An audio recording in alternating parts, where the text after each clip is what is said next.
शकता ज्या वर्ल्ड बोर्डकडे कोट्यांशी रुपयांची संपत्ती आहे त्याला तुम्ही पैसे देता आणि हिंदू मंदिरांवर ते कब्जे करता. हिंदू मंदिराची जे संपत्ती आहे, त्याचा जो पैसा आहे, तिथे येणारं जे दान आहे, त्याचा उपयोग तुम्ही करता. हिंदूंच्या टॅक्समधून पैसा जो येतो तो पैसा तुम्ही वर्ल्ड बोर्डला देता. हे योग्य आहे का? सरकारने याच्यावरती गंभीरपणे पुनर्विचार करावा आणि हे जे 10 कोटी रुपये दिले हा आदेश रद्द करावा, ही आमची एकदम स्पष्ट मागणी आहे.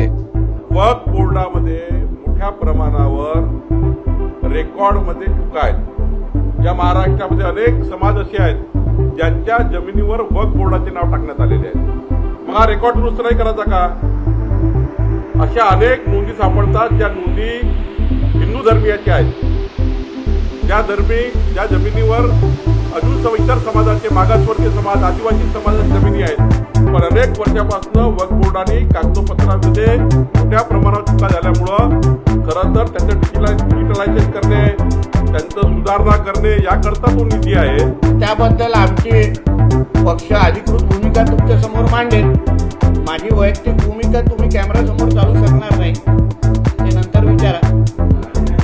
उगाच तीनदा बीप मारायला लागेल ते विचार करा. मग वक्फ बोर्डाला जागा दिली असेल, मुस्लिम समाजाच्या काही निर्णयासाठी जागा दिली असेल, तर त्यामध्ये एवढा आकारतांडव करायची काही गरज नाही.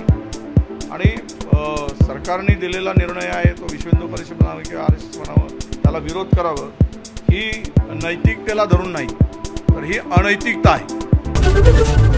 ABP माझा, उघडा डोळे बघा नीट.